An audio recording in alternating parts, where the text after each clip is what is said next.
नमस्कार दोस्तों, आपका हमारे इस चैनल पर बहुत बहुत स्वागत है। और आज हम लोग जानेंगे त्रिकोणमितीय सारणी के बारे में। सबसे पहले इसको हम लोग करेंगे बनाना सीखेंगे कि इसको बनाया कैसे जाता है। देखिए, जैसे sine 0, sine 30, sine 45, sine 60, sine 90 का मान क्या करते हैं हम लोग निकालते हैं। उसमें सबसे पहले क्या करते हैं, अगर यहाँ पे 0 है तो हम क्या करेंगे, यहाँ पर ले लेंगे 0।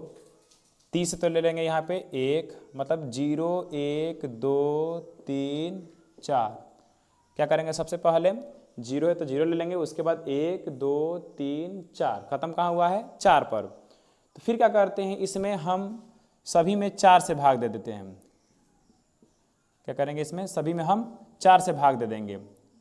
4 से भाग देने के बाद अगला काम जो होता है वो क्या करते हैं कि इन पे हम जो होता है रूट लगा देते हैं। यानी सब पे क्या करेंगे, रूट लगा देंगे।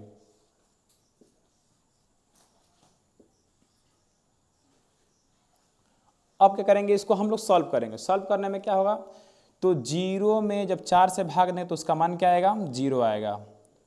अगर फिर देखिए यहाँ पे 1 का जो वर्गमूल होता है वो होता है 1, और 4 का जो वर्गमूल होता है वो होता है 2। वैसे ही जब इसको क्या करेंगे, काटेंगे तो 2 एकम 2, 2 दूना 4, यानी ये हो जाएगा 1 का वर्गमूल होता है 1, और √2 का जो होता है वर्गमूल वो नहीं निकलता है। तो यहाँ पर हो जाएगा 1/√2। यहाँ पे √3 का वर्गमूल नहीं निकलेगा तो उसको लिख देंगे √3। और 4 का वर्गमूल क्या होता है, 4 का वर्गमूल होता है 2। जब 4 से 4 काटेंगे तो कितना आएगा, 1, और 1 का वर्गमूल कितना होता है, 1। यानी सबसे पहले हम क्या किए कि इसमें 0 1 2 3 4 लिख दिए, और सब में 4 से क्या किए, भाग दे करके उस पर रूट लगाकर उसका मान निकाल लिए। जो मान आता है वो होता है साइन का मान। साइन का मान क्या होगा, साइन 0 का मान हो जाएगा 0, साइन 30 का मान हो जाएगा 1/2, साइन 45 का मान हो जाएगा 1/√2, साइन 60 का मान हो जाएगा √3/2, और साइन 90 का मान हो जाएगा 1। यानी सिर्फ हमको क्या करना है, साइन का मान याद रखना है। अगर हमें साइन का मान पता चल जाए तो बाकी जो है उसको याद करने में दिक्कत नहीं होता है। देखिए, अगर हमें साइन का मान पता है तो कॉस कैसे निकालते हैं। कॉस निकालने का तरीका ये होता है कि जो कॉस साइन 90 का जो मान होता है वो कॉस 0 का मान होता है। यानी हम 1 को ला देंगे कहाँ पर, यहाँ पर, यानी कॉस के पास। फिर जो √3/2 है वो आ जाएगा यहाँ पर, और जो 45 वाला मान है वो बीच में होता है। तो 45 का जो मान होता है, साइन हो या कॉस हो, उसका मान क्या होता है, 1/√2। अब ये जो 1/2 है वो चला जाएगा यहाँ पर, तो हो जाएगा 1/2, और जो 0 है वो कहाँ चला जाएगा, वहाँ पर, तो हो जाएगा कॉस जो 90 का मान होता है वो होता है 0। यानी जब हमें साइन का मान पता चला तो हम क्या निकालिए, उसमें कॉस का मान निकालिए। अब देखिए, जब 2 मान निकल गए, पहले निकालते हैं साइन का मान, और साइन से ही क्या करते हैं हम कॉस को यानी कॉस का मान निकालते हैं। यानी कॉस निकालने का तरीका क्या होता है, तो हम साइन को पलट देते हैं, यानी जो 90 होगा वो 1 यानी 0 हो जाएगा। अब अगला जो होता है वो होता है टेन थीटा। टेन थीटा का जो फॉर्मूला होता है वो होता है, टेन थीटा का फॉर्मूला साइन थीटा बटा कॉस थीटा। क्या होता है, साइन थीटा बटा कॉस थीटा। यानी हम क्या करते हैं, साइन में जो होता है कॉस से भाग देते हैं। अगर हम 0 में 1 से भाग देंगे, किसमें, 0 में जब 1 से भाग देंगे तो 0 में 1 से भाग देने पर आता है उसका मान 0। क्या आता है, 0। फिर 1/2 में हमें भाग देना है √3/2 से। तो 2 देखो, 2 जो है नीचे यहाँ पर भी है, 2 यहाँ पर भी क्या है, नीचे है। तो नीचे वाले से नीचे वाला क्या होगा, कट जाएगा, यानी 2 से 2 कट जाएगा, तो उसका मान क्या आएगा, 1/√3। यानी जो 33 का जो मान होता है वो होता है 1/√3। फिर यहाँ पर यानी हम क्या करते हैं, तो साइन में भाग देते हैं किससे, कॉस से। तो 1/√2 में किससे भाग देंगे, 1/√2 से। तो √2 से √2 कट जाएगा, तो क्या आएगा, 1/1, और 1/1 को हम क्या लिखेंगे, सिर्फ 1 लिख देते हैं, यानी बटा में 1 नहीं लिखा जाता है। अब यहाँ पर देखिए, ये नीचे जो है 2 है, इसमें भी क्या है, नीचे 2 है। तो 2 से जो 2 होगा वो क्या होगा, कट जाएगा, तो क्या बचेगा, सिर्फ √3, और बटा में 1 को हम नहीं लिखते हैं। यहाँ पे जो अगला पॉइंट आता है वो होता है 1/0। याद रखिएगा क्या होता है कि अगर हम मान लीजिए कि 1 ऊपर रहे और 0 नीचे रहे, 1 ऊपर रहे और 0 नीचे रहे, तो उसका जो मान होता है वो होता है अपरिभाषित। यानी जब 0 से हम क्या करेंगे, 1 में भाग दें तो उसका मान क्या आएगा, अपरिभाषित आता है। अगर यही क्या होता है, पलट जाता है, यानी 0 चला जाता है 1, 0 चला जाएगा ऊपर और 1 आ जाएगा नीचे, तो उसका मान जो होगा वो क्या होगा, 0 हो जाएगा। दिमाग में ये रखना है कि अगर जीरो जैसे ही भाग में चला गया, बटा में चला गया, तो उसका मान क्या होगा, अपरिभाषित होता है। अगर जीरो ऊपर है तो उसके बटा में अगर एक भी रहे तो क्या उसका मान होगा जीरो। तो यहाँ पे क्या है, तो एक जो है ऊपर है, जीरो क्या है नीचे है, तो उसका जो मान आ जाएगा वो क्या हो जाएगा, अपरिभाषित हो जाता है।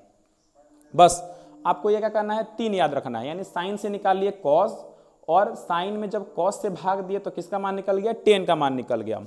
अब क्या करते हैं, जैसे हम साइन से कॉस निकाले थे वैसे ही क्या करेंगे, कॉट का मान निकालना तो किससे निकालेंगे, टेन से। यानी जो टेन के आखिरी वाला में है वो क्या करेंगे, वो पहले लिख देंगे, यानी अपरिभाषित जो होगा वो पहले हो जाएगा, यानी टेन कॉट जीरो का जो मान हो जाएगा वो क्या होगा, अपरिभाषित।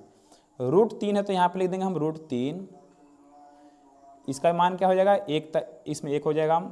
ये जो 1/√3 है वो कहाँ जाएगा, ये 1/√3। और क्या है, अब जो है जीरो वो कहाँ चला जाएगा, वो चला जाएगा आखिरी में। यानी हम 4 निकाल लिए।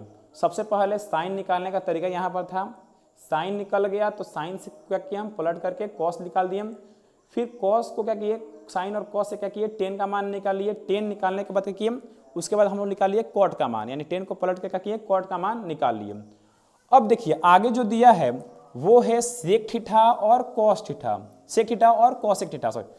तो क्या करते हैं, सेक थीटा और कॉसेक थीटा का मान निकालने के लिए क्या करते हैं कि जो कॉस का मान होता है उसको पलटने पर क्या आता है, सेक का मान आता है, और जो साइन का मान होता है क्या करते हैं, उसको पलटने पे क्या होता है, यानी जब साइन को पलटेंगे तो क्या होगा, कॉसेक का मान आएगा। पलटने का मतलब ये है कि अगर मान लीजिए ये क्या है, मान लीजिए पहले हम निकाल रहे हैं किसका मान, सेक का मान, तो किसको पलटेंगे, कॉस को।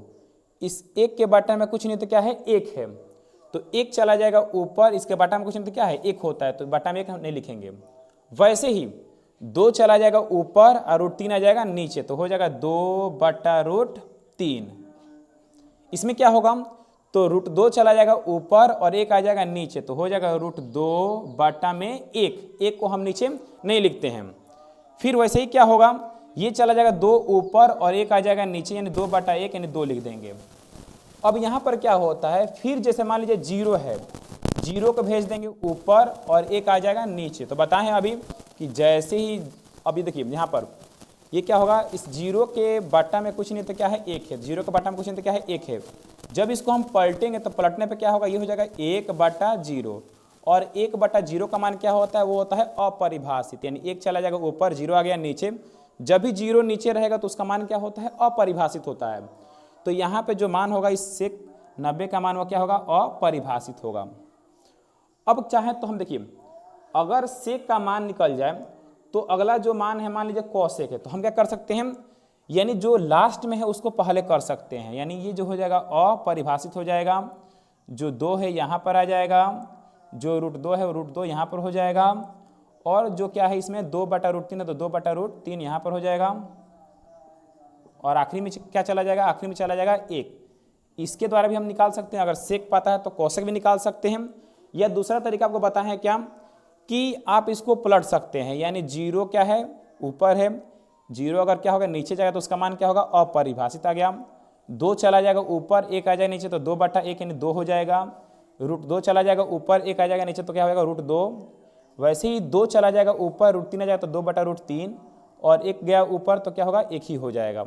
तो हम दोनों तरीके से पता कर सकते हैं, सेक से भी और साइन से भी। अगर हमें सेक का मान पता है तो हम साइन कॉसेक का मान निकाल सकते हैं, या साइन पता है तभी क्या निकाल सकते हैं, कॉसेक का मान निकाल सकते हैं। आशा करते हैं कि आपको ये वीडियो पसंद आया होगा। चलिए